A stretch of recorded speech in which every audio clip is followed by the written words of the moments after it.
them in person and all wonderful individuals, and I can only imagine as to how you all have pulled this whole almost war through the 2 years.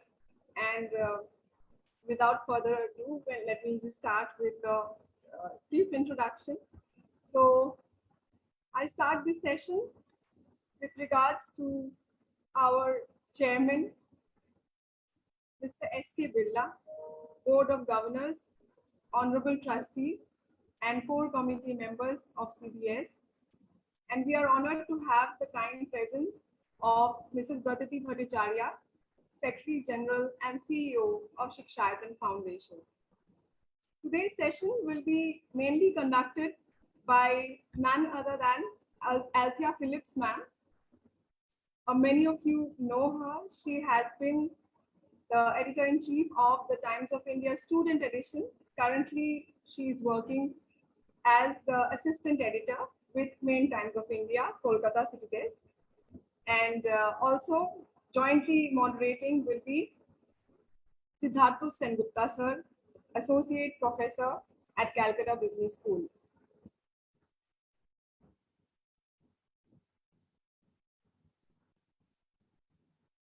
So we have with us some esteemed school leaders, out of which I can see there is Ms. Seema Sapru ma'am. She's principal of Heritage School, Calcutta. Arun Kumar sir, he's the principal of Civil International School, New Delhi. There is Moitrey Mukherjee ma'am, principal of Army Public School, Barakpur. Pratima Nair ma'am, principal, Junior School, Calcutta International School. And Kaushali Mukherjee ma'am from our very own Sri Shikshayatam School. She's the headmistress. And as and when I can see our panelists joining, I shall be introducing them. So over to you, Althea ma'am. I think you do it best. We can start with your session, and let me just communicate the problem.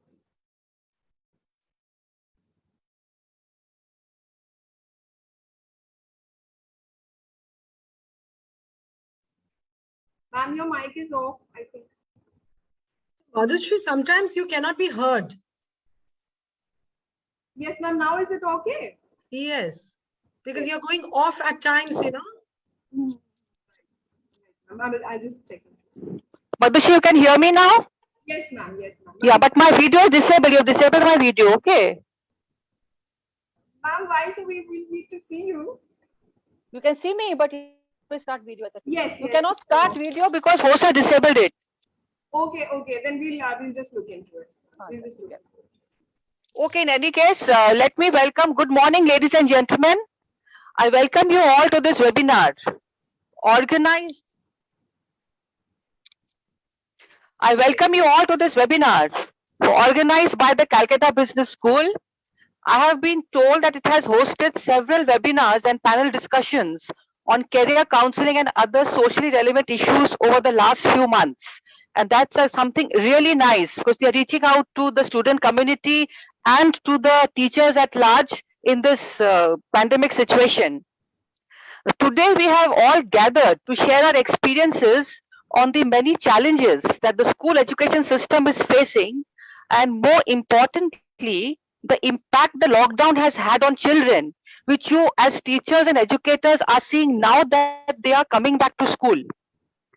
We have a lot of distinguished educators on board today to share their thoughts on this platform so that you all can learn from each other and discuss possible solutions to the many challenges that you are facing and you will face, because in April you are going on full scale, opening all the schools. So there will be more problems which you might have to face, which you have not envisaged right now. So I am your moderator for this session. Madhushri has introduced me very nicely. I know most of the people who are there on this panel. So it's really nice meeting you all after 2 years.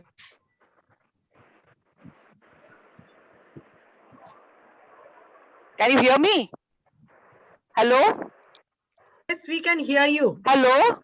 Yeah, yeah, We okay, can okay, hear okay. you, Althea, but only Okay, one okay, thing fine. I would request you, Althea, if you Hmm. can face the other side, because the light is falling from your back. Okay, And okay, I'll if do it something. falls on your face, Yeah, now it's okay. actually, Now is it better? Now is it better? if you, because otherwise, it is becoming dark. Okay, okay. Now I've sort out the light. Okay, fine then. Acha, now, first thing I would like to, what I would do is I'll ask a few questions and then the teachers can take it from there.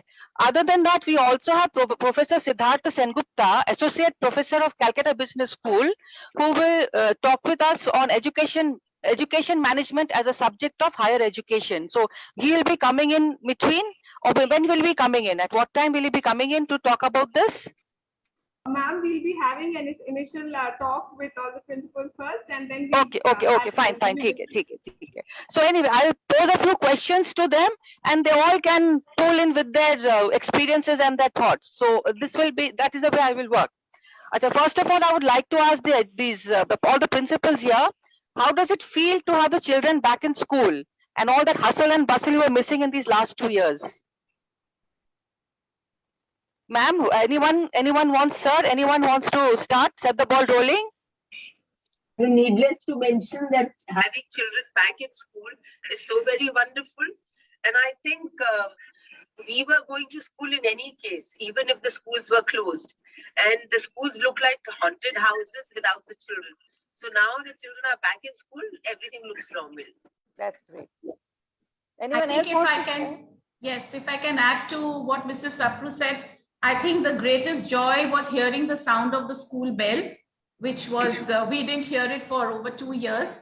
And it began with the traffic congestion outside school, chaos outside our school gates, and then the students just running to the playing ground and refusing to enter their classrooms for the first few days. And screaming, shouting on the corridor. I think all principals and educators would agree that that's the common in all institutions that we've seen.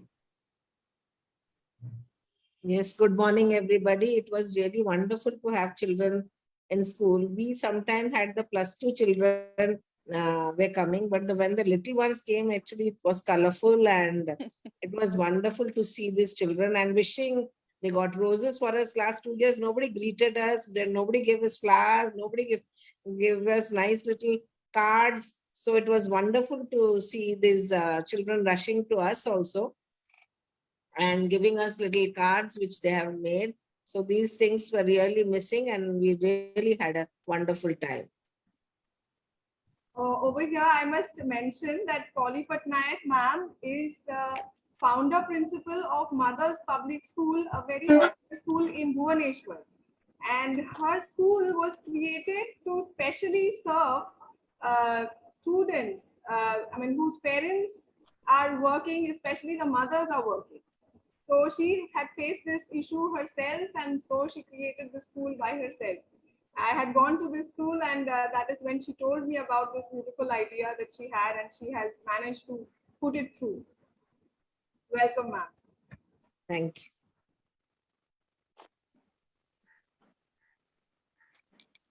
And Arun Kumar sir wants to say anything?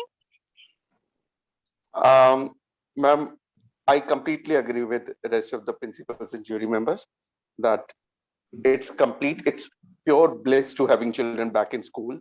But along with that happiness, there is another sense of, greater sense of rather responsibility. Because I know along with the students coming in, there are certain problems which are flooding along with the children, right? And the students should be ready for the same in true Latin spirit, be it health, be it hygiene, be it accommodation of students. So, though I know we'll be discussing these problems together and we'll try to find out the solutions. But yes, just like you people, I also have high hopes from the webinar and my best wishes to all the jury members and participants. Thank you. Ma'am, over here, I would like to ask Poshali ma'am. She happens to be a little special because she is also taking care of the junior school. So how is it, ma'am, to have the children back? They are the ones who came in the last, and I'm sure a lot of them, they must be giving you a hard time now. A long time back, I had received a memento. And of course, when somebody left home, and I saw that it was written, children are a pain in the neck when they are around and a pain in the heart when they are not. So when they came back, I can tell you that the pain in the neck was just not there. It's just a pain in the heart that got soothed out. And children will be children if we accept that. I don't think it's heavy at all. I wouldn't agree to the fact that it's heavy. Challenges have been with educators the most. People have mentioned about so many frontline warriors. People mentioned educators in the last, but the challenges they faced and the way they held the bull by its horns. Hats off to every teacher, every educationist here today, and how well we have performed. And the challenge that has come again, I'm sure each one of us will be able to handle it. Thank you, ma'am. Thank you. Thank you. Acha, we have been noticing over the last 2 years that children have been doing online classes and they have not had any social interaction with anybody. So they have become socially withdrawn. They have become aggressive. And in some cases, I've heard even rude. So they are not being able to connect with people. This is especially with children who have not been to school and they have started school from home only. So now, what are you going to do about this? Because this is a mental health issue. How are you? What are your sessions? Are you planning any sessions? Are you doing something about this to bridge this gap? Yes, Seema, Actually, Seema. we in our school. Yeah, so please started. Yeah, no problem. Yeah, one at a Is time. it okay? Yeah, no problem, no It was problem. 5 days. It was 5 days we had planned for the bridge classes. And first 2 days they came. It was bagless days. We can call them 5 days, bagless days, which they came and we started. First 2 days was only connection. Just connection, how they were, how it is, and talking about everything, because some of them have lost, like in our school, 24 children have lost their parent, one or the other. So we had to, 2 days we just talked, and each child was asked their own way how it is. And so each one of them spoke about their experiences and everything. And then the third day we reached out to them. See, we started knowing their problems and then solving it, how it is, and talking to them, because emotionally also they were disturbed, some of them. And actually, like how you told that emotionally they were disconnected, they were especially the children who suffered mental problem also, because family have lost their parents, and somebody in the family, more, not one but few more, they have lost in their same family.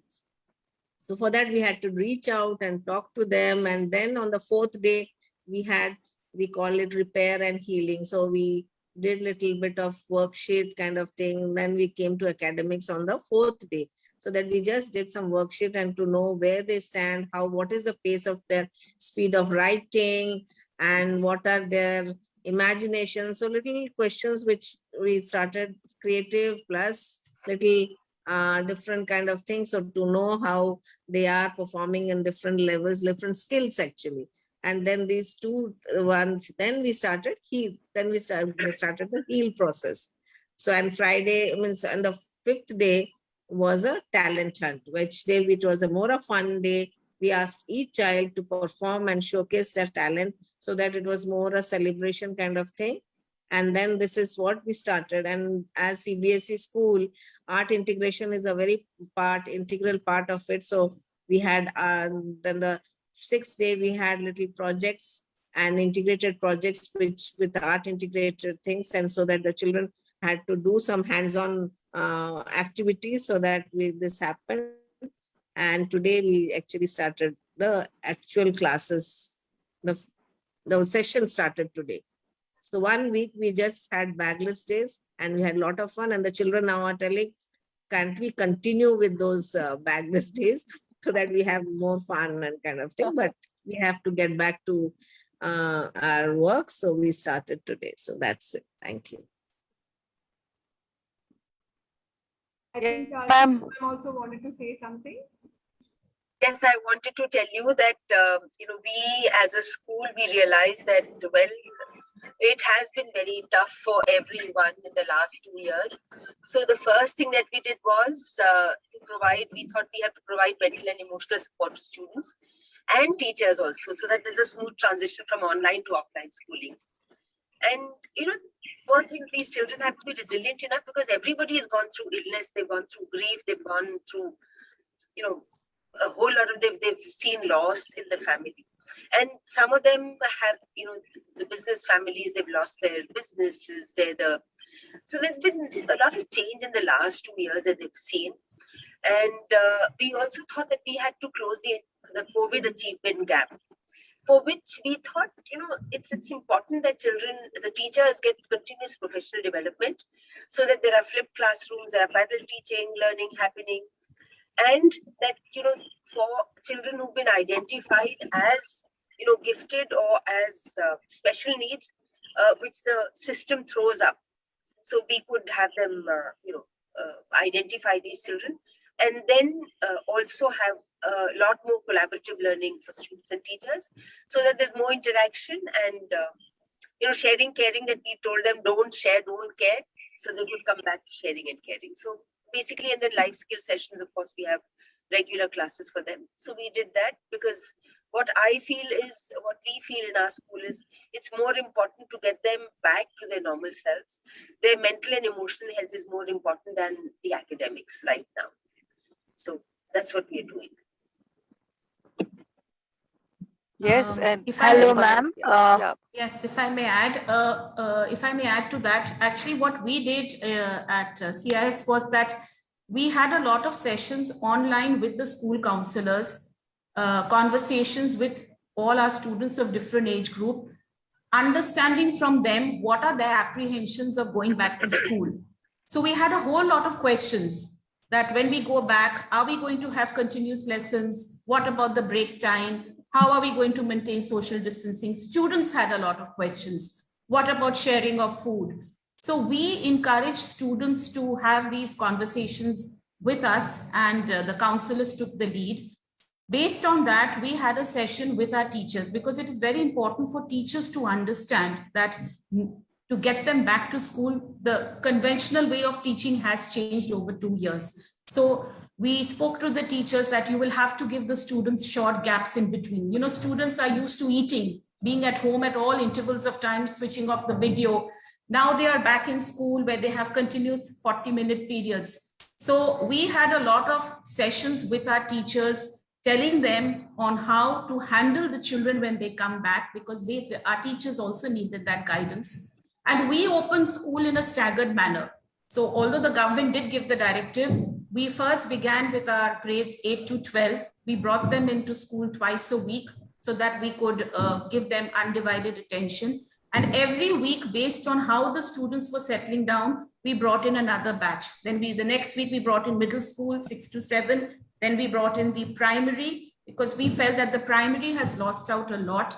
The age group 3 to 5, they've lost out. Some of them have never even been to a school.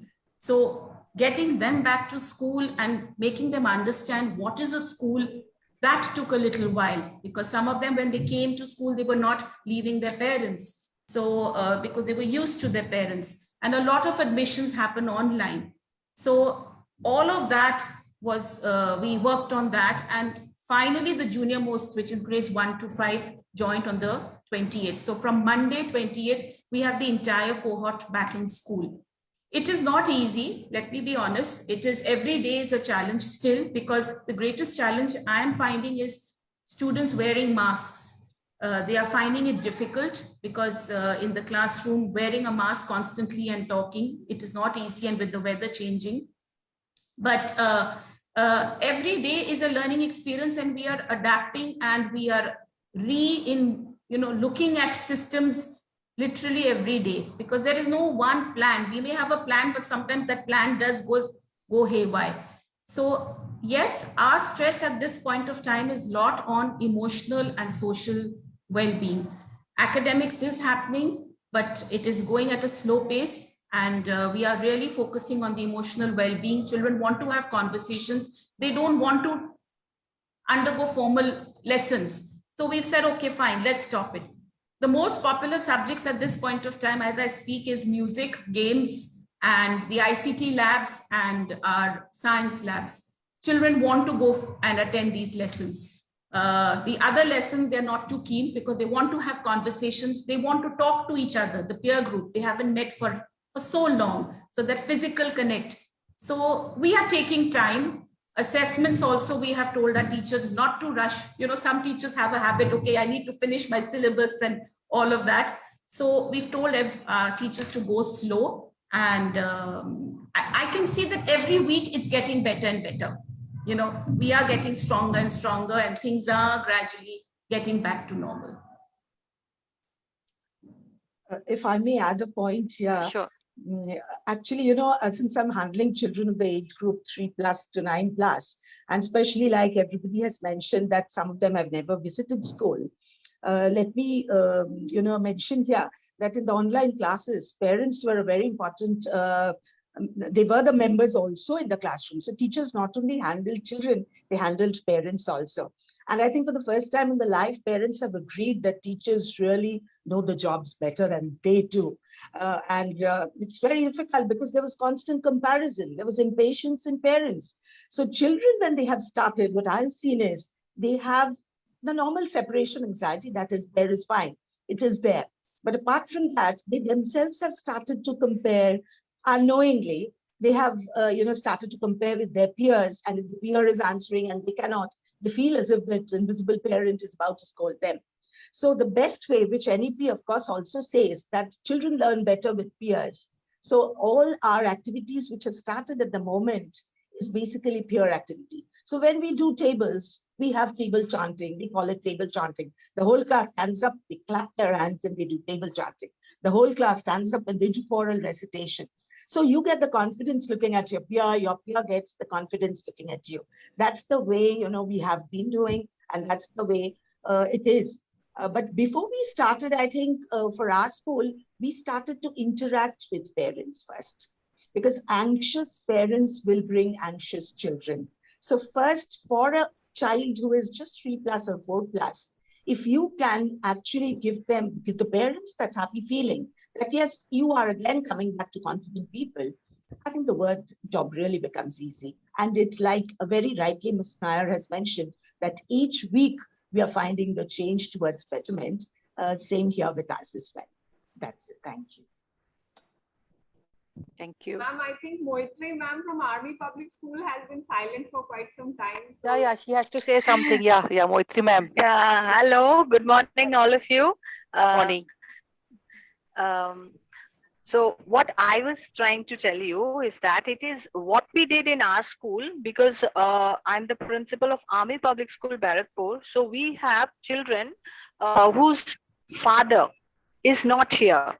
They are in the borders.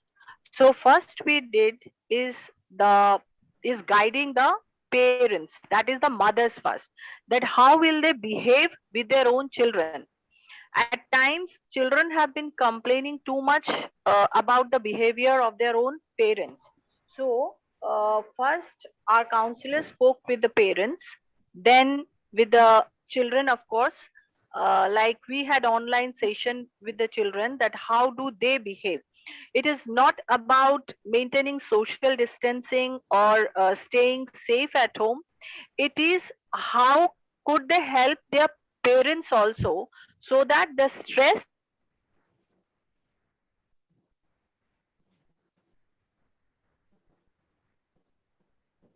then in between, sorry for the interruption, and then in between we used to call the children with the parents' consent who were actually becoming restless at home in small groups. The counselor used to sit with them, the coordinators used to sit with them, and that is how we continued for the last 2 years. We called them in small groups, like 4 or 5 children one day. So they felt good when they came to the school, you know, out of home, and they were accompanied by their parents. And that is how it helped the children also to maintain calm at home, and the parents also felt good. That is how we continued. And now the children are back to school and the teachers are also feeling good. Even we have to counsel some teachers as well, because they were also having certain problems at home. So my counselors did a wonderful job. So it was the counseling of the parents, the teachers, as well as the children. Thank you. Arun sir, anything you want to add to that? Would like to hear from you.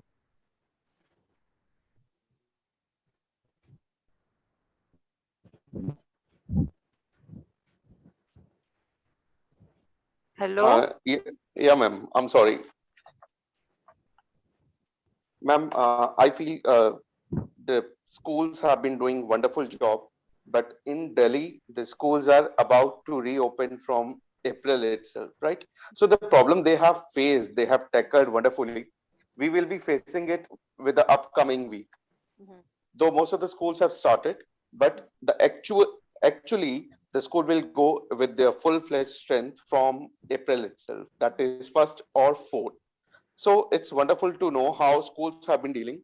And I would love to share that we also have similar plans where we have decided, well, we will be focusing, because I know switching from online to offline will be a tough process and it will take time. And I feel somewhere the magic wand lies somewhere in the timetable. So what we have decided, the timetable will be of longer periods, but the burden of books will be reduced. That means they will be carrying less books, but will be spending more time with the teachers, and that too quality time, right? Spending more time would focus on developing the communication part, because schools somewhere, the certain students, some students are apprehensive in sharing their problems. So we have decided we will be dedicating and devoting first week for that purpose only, where we would love to lend our ears to their problems, solutions even, right? They not only have problems, they have solutions also at times with them.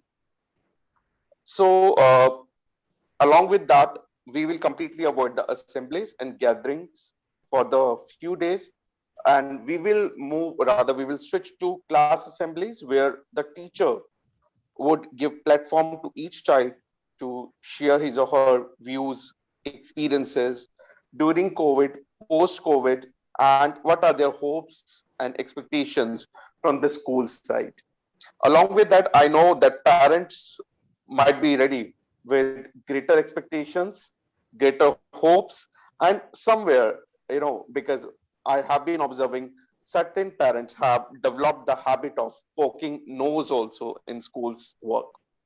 So they used to correct teachers also at times. So we are expecting that it would happen. They'll be having high hopes when it comes to academics, because online, when it comes to online studies, online exams, whatever the sources, whatever the resources were, the students did well. Be it Google, be it parent, be it anybody's support or assistance, primary, middle, junior, whatever the grades were, Google did a wonderful job and played, rather tutored the students very well, and they could score beyond the expectations. So somewhere we are ready to face this problem in future, that parents might be having high hopes from the academics when it comes to the result side. So we have to deal, we have planned, we'll be having multiple sessions with the parents also to discuss and share the problems we are facing, the hopes they are having, the actual status of child when it comes to academics.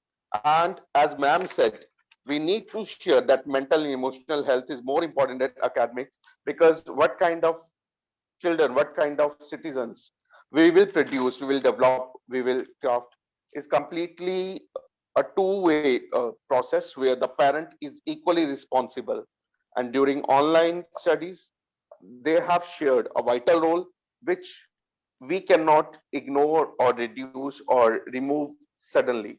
So we have decided we will be continuing with the same system.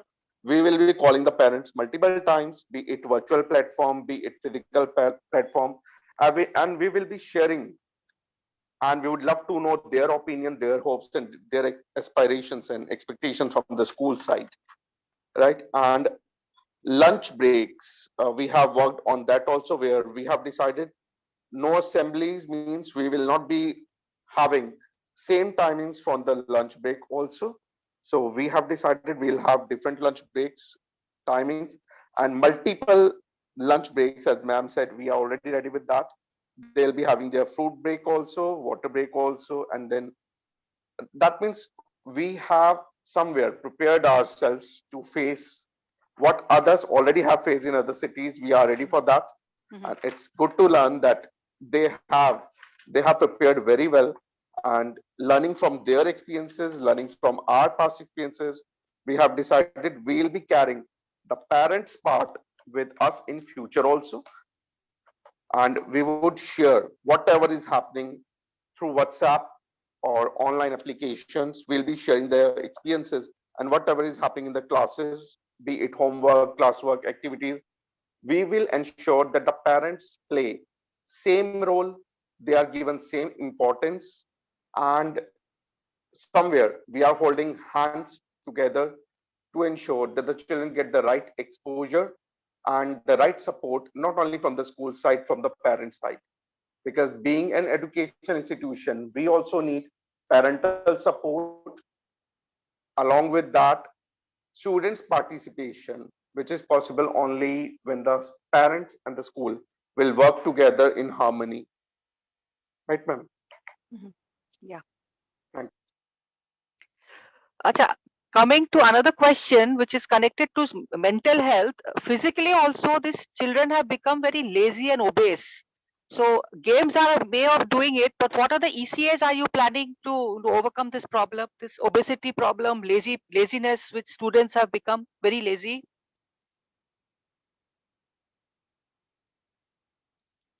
Hello? Yeah, ma'am, I feel that Ma'am, YouTube would be providing us ample of sources, ample of videos of activities where the students and the teachers together can participate in activities and can be wonderful as a team. I know, because this obesity or laziness or this physical not well-being, not fitness, that physical fitness is concern of teachers even.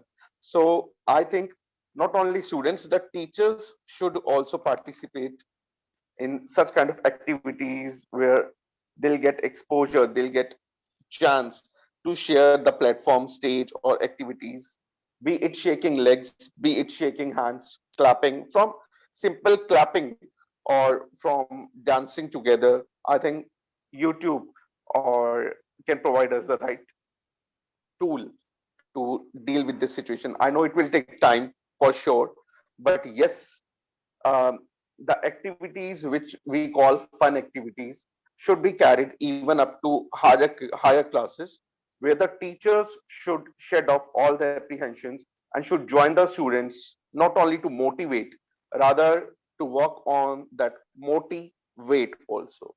Right, ma'am? Thank Anyone else wants to add to this? Anyone wants to share? yes, ma'am, yes. What we did in our school, ma'am, we gave a daily schedule to the children, like how many hours to study, how many hours to sleep, what to eat, when to eat, and the time from where they will do certain activity, and they will help. I insist how to help the parents in her, how I mean the mother especially in her household core. Like we have given this an activity, like what do you do early in the morning apart from brushing your teeth and freshening up. So one child sent a video that she was doing the bed and when she was watering the plant. So what we did in the class, we shared with all the children, so the other children also learn that what household chores they can do early in the morning helping her mother. And that is how the children in my school, at least I have seen that they were actively participating in this, and that is how they maintain the fitness at home and during the pandemic. Seema ma'am, anything you want to add?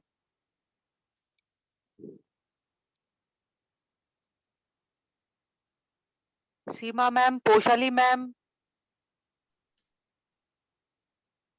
Pratima ma'am, anyone?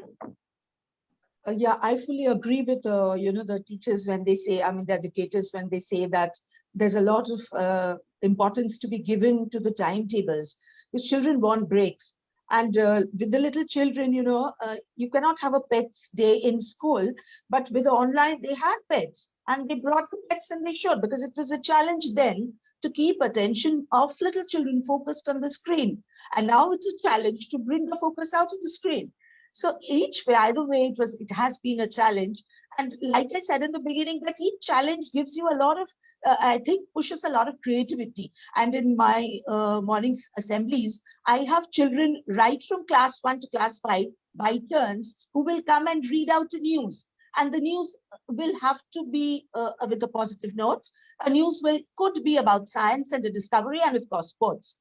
So children love attention, and they come to my office, take the microphone, and they speak in the public address system, and how proud they are, how proud their parents are, how proud I am when I see them read out. So that, is giving them the habit of going back to reading the newspaper. And we do subscribe newspapers in our schools also for children. So in the class itself, they pick up, and each one, according to the roll numbers, they get the turns. So it's everybody's waiting for their turn to come and read out something. And that way, they are coming out of their lazy habits. You cannot blame anybody. The situation was like that.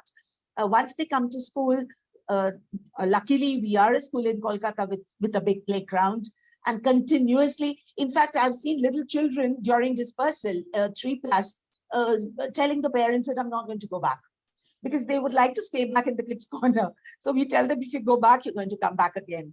So I don't think it's very difficult to handle little children. They are just like the playing dough, the one they play with. You just put them in a candle and they take the shape of that. So the moment we started the routine, it's we who need to be motivated, planned very well as to what is to be done, and the parents who need to settle down and not keep interfering or getting anxious that maybe their child is not getting the importance. So things are slowly looking back to normal. That's the way it is. Thank you. Seema ma'am, Pratima ma'am, yes, tell me. I really liked what Poshali ma'am just shared about the pets. That's something which I've made a note of. That's really something interesting. I would like to actually just add here that currently in our school, the most popular area is the playground. So students are coming, school usually begins at 8:20, but I have students who come in from 7:30. They are playing basketball, football, and interestingly, our teachers are also joining them and playing. So teachers come in their sports, their track pants, and then they rush to the staff room and they shower. So there's a lot of collaboration. It's not just students, but teachers are also, involved in this entire process. Secondly, is that what we've also started doing gradually, especially with the younger ones, is that bringing healthy food. We've encouraged parents to pack in their tiffins healthy food, fruits, and because our school is ending at 1:30, so for the short break, which is about for 15-20 minutes, the students are bringing in a healthy snack. The teacher is also bringing in the similar snack, and they're all sitting together and eating. So it's a joint activity. It's not something just for the students, it's even for the teacher. Also, in between, as my fellow panelists had mentioned, the timetable has been worked in such a manner that our lessons are for 40 minutes, but we are ending class around 35 minutes or so. Why? Because we are encouraging students to get up, walk around. In fact, students are being encouraged to stand at the back of the class, ask questions, because like I said, they're not used to, they used to be sitting in their homes in front of a screen for long intervals of time. So they're not used to sitting on the desk and chair for that long, and we're allowing them.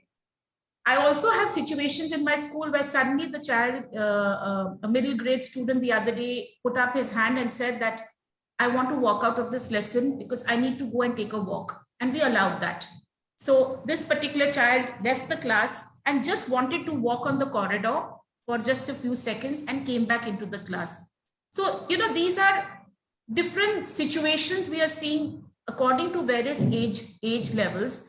And we are giving the students the flexibility to explore and, you know, whatever they want. And similarly with teachers, as rightly mentioned, you know, teachers are, it's difficult for a teacher also to be, we've all put on weight.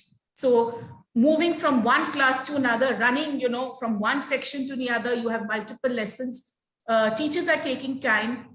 So I think the whole school community on the whole, everybody is mindful of the well-being of losing weight and all of that, but we are working on it gradually. And as far as ECS is concerned, to be honest, we haven't yet started our ECS because our focus is on bringing the kids back, getting into a regular routine. Some of the activities that we've offered is football, basketball, which are popular sports. These are, and for the little ones, we have their playing, you know, the various equipments. We have the swings and the rockers. We have the sand pit, which is a very popular area where the children are getting together. That's important for their motor skills. So, but ECS, we will start in our new academic sessions, not at this point of time. So, ma'am, we have waiting Lipsita Mohanty, ma'am. She is the principal of BMPS Takshila Bhuvaneshwar. Welcome, ma'am. Please put your thoughts forward. Yes, ma'am. Likhima ma'am, please say something. Am I audible? Yes, yes, yes. Okay. Good morning, everyone, and thank you for the opportunity. I have been listening to these very eminent speakers and the principals and lots of good ideas that we have taken. As in Bhubaneswar, we have already started our new session. We started first of this month. So most of the practices that most schools are doing, like orientation of parents, counseling of the students, those things we have taken, and we have focused in the timetable more on the recreational and physical activities part than the academics part, because that is what the psychologists and psychiatrists say now, that for the 2 years that their children have been confined to their houses, it has mostly been studies, and very little physical, you know, outlet to their energies, which should come out. So that has been. I have just one issue where I would like any panelists to pick your brains out there. What I'm finding is a lack of interest in studies or even in recreational activities, especially among the senior students. You know, as if there is a loss of interest in everything around them other than meeting their friends. That is the only thing which is bringing them to school. And it's kind of a disillusionment with the system. There's a kind of loss of interest in the studies and loss of interest in the activities of the school. Even when we find sometimes teachers say that such and such student passed by without even wishing the teacher passed by. I don't know whether you are facing this problem in your schools or is it just me. Anybody, I would just Anybody can help her out. Anyone can help Lipsita ma'am out. Give the suggestions that she can tackle this problem.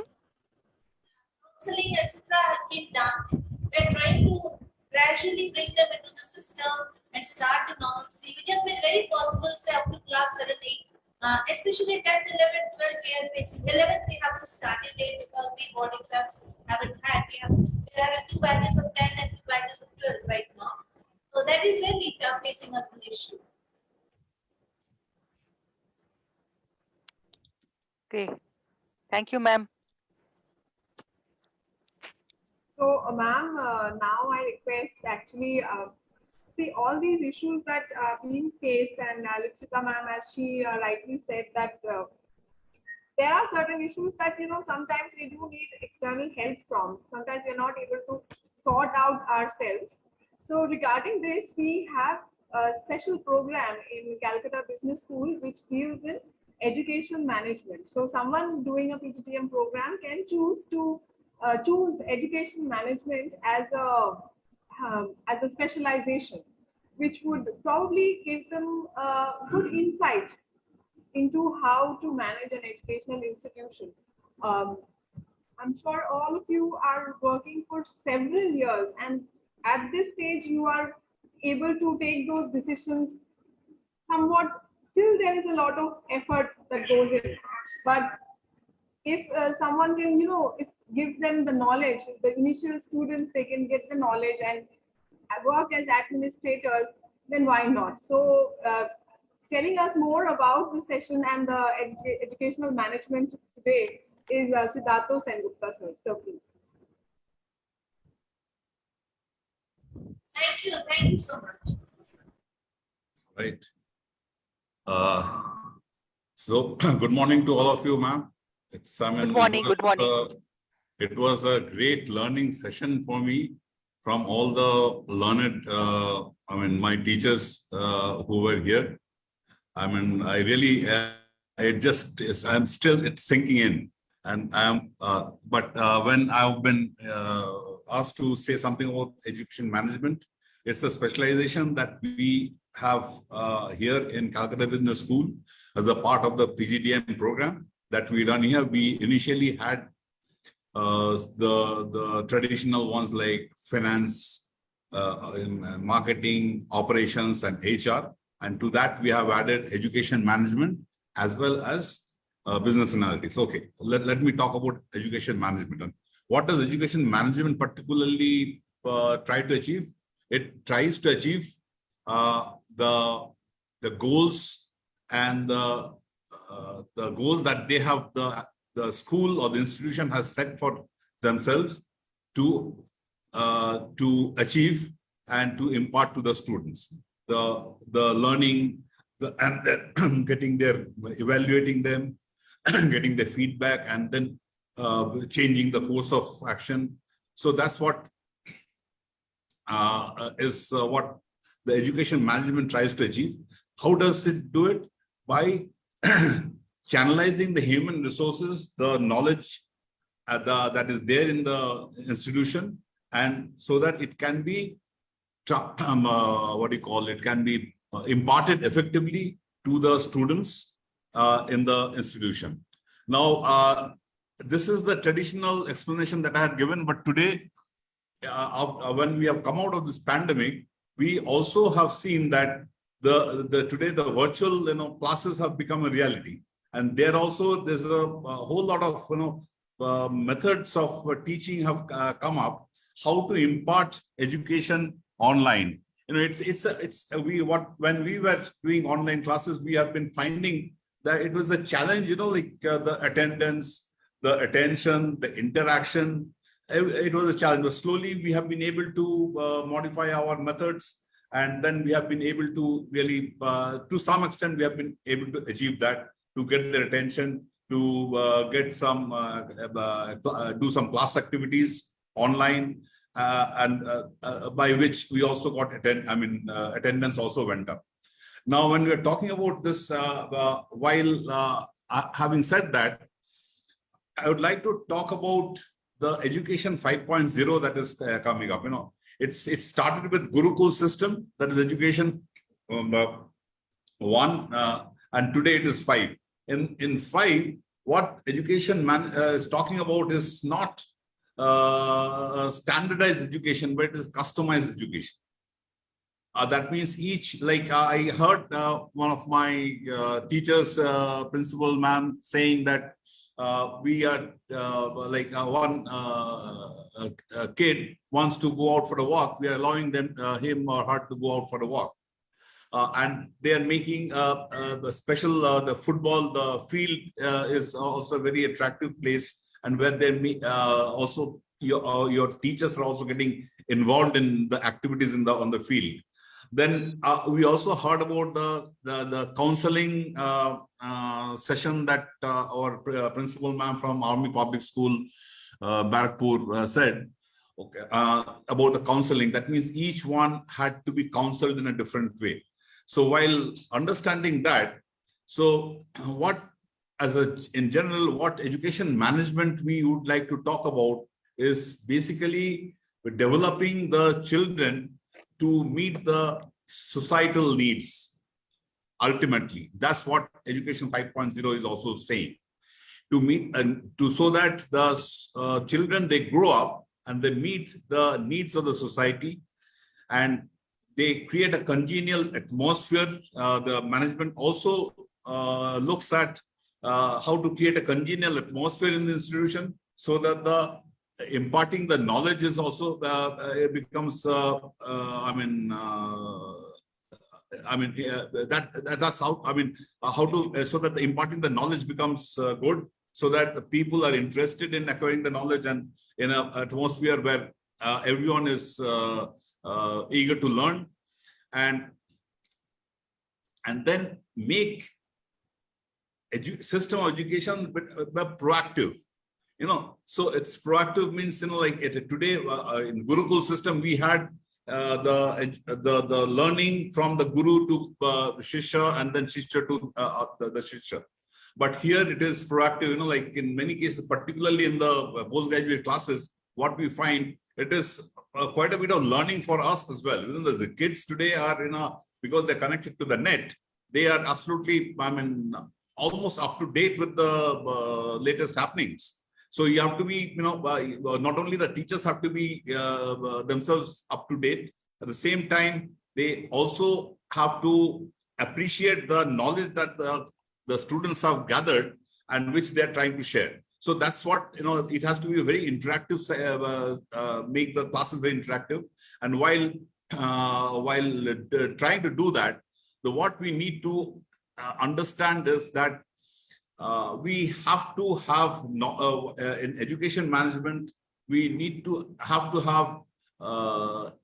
knowledge on psychology, which helps in building the, which helps in building the minds of the students who are in the class. So that's one. Then apart from that, it's also the teaching learning, as I told you earlier, the teaching learning practices. How does the imparting the education, how to do that? What is the method, and what method would work best? And then we have this. At the same time, as you said, with after the pandemic, the virtual classes have become a reality. In fact, we are also in this in our institution. We are having classes delivered by faculty members from USA, regular classes which are a part of the credit courses here. And while doing that, there's a whole lot of other things that at the same time that goes on. That is one in education management, one also needs to understand the HR function, the financial function, because the finance is also, the infrastructure management is also a very important thing. It's not only the teaching, learning, infrastructure management, and then the students' work management, that is the student activities, managing the student activities. It is not only the teaching and examination. It is the other activities that must be done. And so all this put together, we have come up with a specialization is education management. It's just a little bit that I've told you, and with which we again we aim to achieve the education 5.0 objectives, is that the kids must be developed to meet the societal needs, to be a good citizen, to become a good citizen. And while with those another objective is to that I told you, create congenial environment for learning, teaching, learning atmosphere, and need to make our system education more proactive. It is not only one-sided. It's not a monologue today. It has to be both sides, both ways. It's a dialogue that goes on, and leaders that thereby we should be able to create leaders for the future. And that's, I think, said. And if I have said anything, because all the panelists are very learned principals of the schools, like whenever today, even today, when I hear about a principal and headmaster, and still I get a shiver down my spine. So you're not alone. That's all I can say. However, due to my job, I think it has reduced drastically because most of the time I'm talking to them. So it has reduced. Yes, ma'am. If you have any other questions, then we'll just play a short video there after this. Yeah, one small question. It's just two things I want to ask the principals here. One is that a lot of students, a lot of teachers have been COVID warriors. Like in their own way, they have tried to reach out to people who have had COVID and they have done something for them. The social work, like providing food or going and, giving some sort of emotional support. Any student or teacher in your school has done this? We'd like to know so that we'll all be happy and get inspired by that. Have you heard of any student or teacher in your school who has done this? May I take that, Althea? Yeah, sure. In our school, we had the senior school, which is the age group of the grades 11 and 12. So what a few students did was that within the community where they lived, they got together and they arranged medication. They arranged medication and oxygen cylinders, which were needed at when COVID was at its peak. So this is what some of our students did. Our sub-staff, some of our sub-staff live very far away. So there were teachers of the school community and the administrative staff. We went to them. They live on the outskirts of the city. So we went to them because they were very scared to be admitted. Some of them needed to be admitted to the hospitals, but they were very scared because, at that time, rates were very high, mortality rates were high. So we went, teachers and admin staff went, we spoke to our sub-staff, our dadas and didis. We gave them support. We collected funds also within the school because some of them needed money. They had lost jobs in their family, some of their family members. So we collected funds and we gave them funds. In addition, the school also provided loans to some of the staff that needed monetary help and support.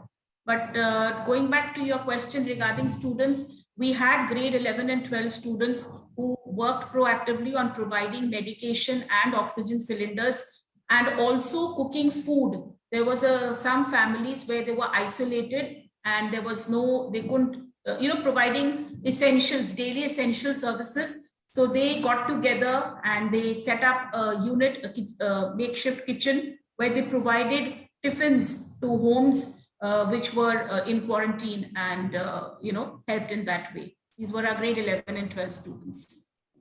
Thank you, ma'am. Anyone else wants to add, share? Yes, ma'am. Yeah. Althea ma'am, Moitri Yeah. ma'am here. We have also done similar kind of activities. Myself with my staff, there is a locality near my school known as Ardoli Bazaar. So erstwhile, when the Britishers were there, their Ardolis were staying there. So till now it is known as Ardoli Bazaar. So there the people are really, really very poor. So myself, my teachers, them out with the rations for a month. Them potatoes, onions, rice, dal, etc. like this. And one or two of my children, they were my class 12 students in the year 2020. In this scooty, gives to the affected Atta from my school. She did this in her locality and she went out with her own scooty during the pandemic area and helped the affected families with medicine. So we did, and ma'am, we are still continuing with this. We cook food also during the pandemic and distributed amongst the beggars near Barakpur station during the pandemic. And we were doing it regularly, madam. And we are still continuing with that.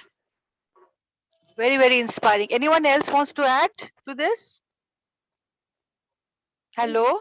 Ma'am, I think Poshali ma'am could speak about our initiative. Yeah, sure. Yeah, Poshali ma'am, yes. Actually, our social service is a huge part that, we've been doing down, I think, so many years that I've joined here. So during what we did, we just sent the notice to the parents. It was a request, so if they could sponsor something, and it should be in kind. Of course, we didn't want cash or any sort of monetary payment. And we have schools which we have adopted. So those schools were actually in the Sundarbans and the ones which were affected by Yas. And you cannot imagine the amount of support we got from the parents. I mean, we didn't know what to do with so much of things. The parents simply, they went off. They went ordering for such huge amount of things, the basic things, and they gave things which we never could dream of.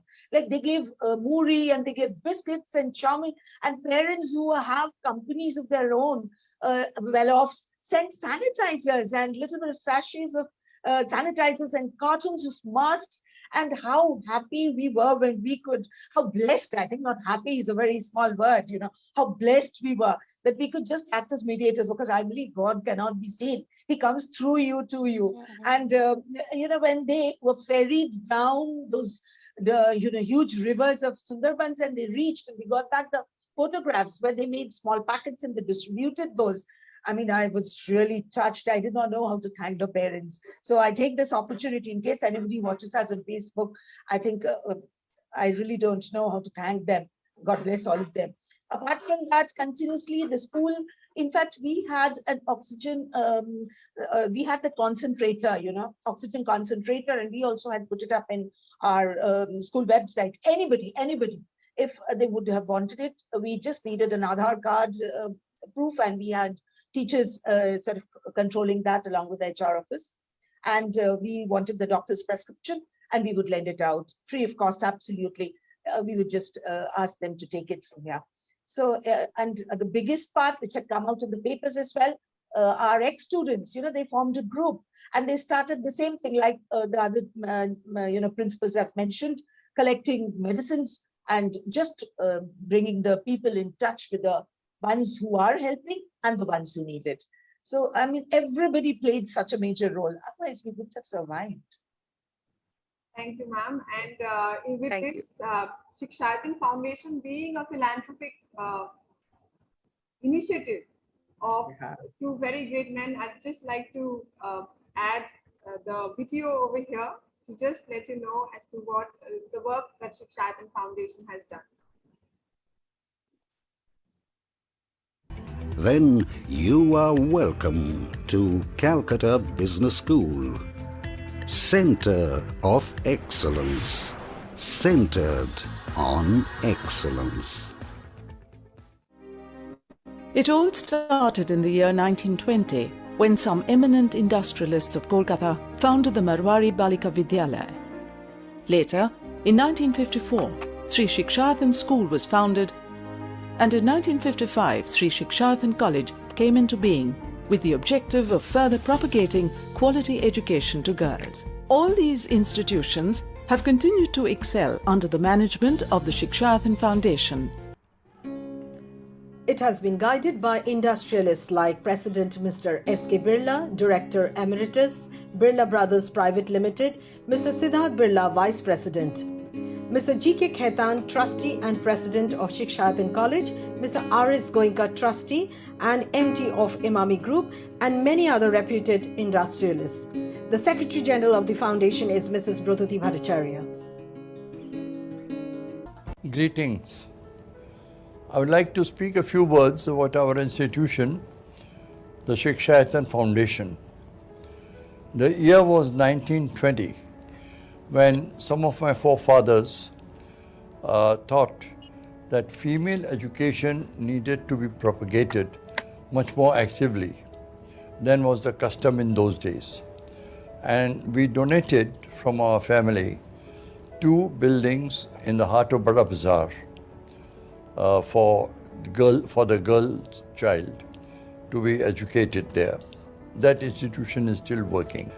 The latest addition to our bouquet of institutions has been the Calcutta Business School, which was started a few years ago on a 15-acre plot of land and not very far away from IIM Calcutta.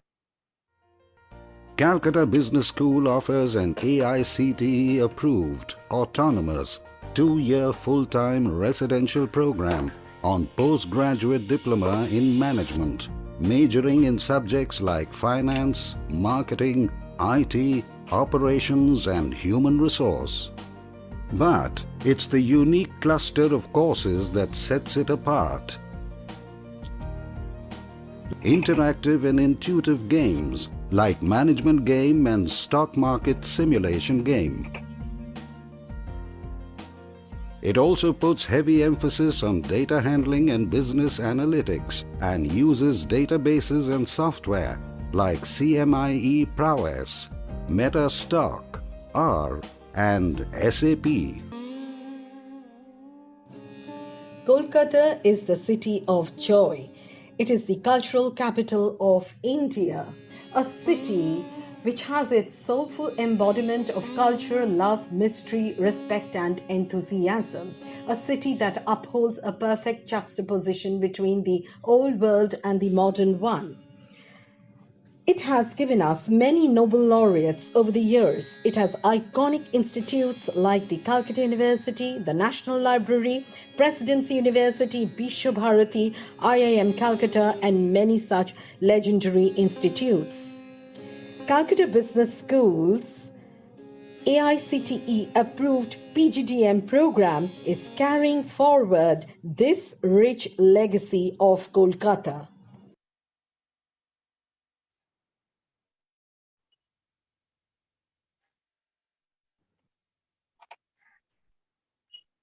Yes, ma'am, thank you. And Althea, ma'am, do you wish to interact with our panelists regarding any other topic?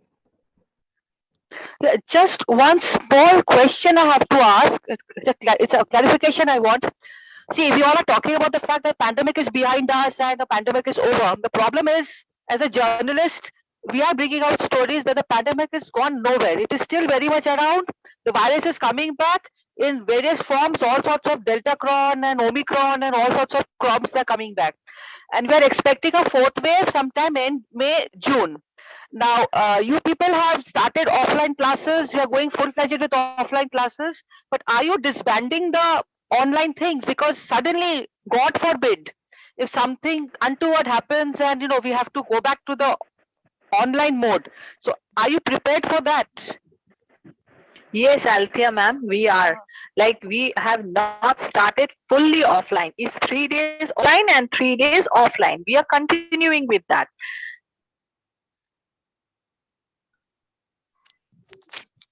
Althea, we actually what we've done is although we've gone offline entire school, but we have an LMS through which we've been operating when we were online.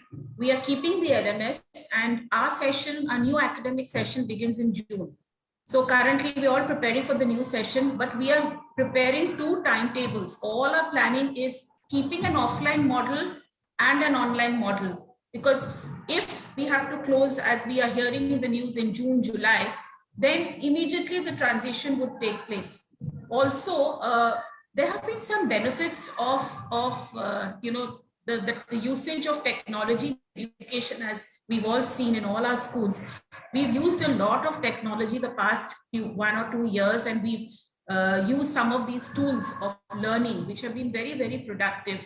So a lot of learning has also happened, both on the part of the teacher as well as the students. So for example, Microsoft Teams, Google Classrooms, then tools like Padlet, Kahoot, we are going to continue using these in our teaching and learning process. We are not doing away with that, because the way forward is, and the NEP also talks about technology, and that is digitalizing education, and that is the way forward. So we are in that process, and we will keep our LMS live and continue using. Also, we found that, when we are having meetings, sometimes when we can save on a lot of time and resources by sitting in a classroom and, saving resources of electricity if we are in our homes, and we can have an online Zoom meeting. So we are keeping some of these tools going on and using them, even though we are offline. Okay. Anyone else wants to add to that? Hello?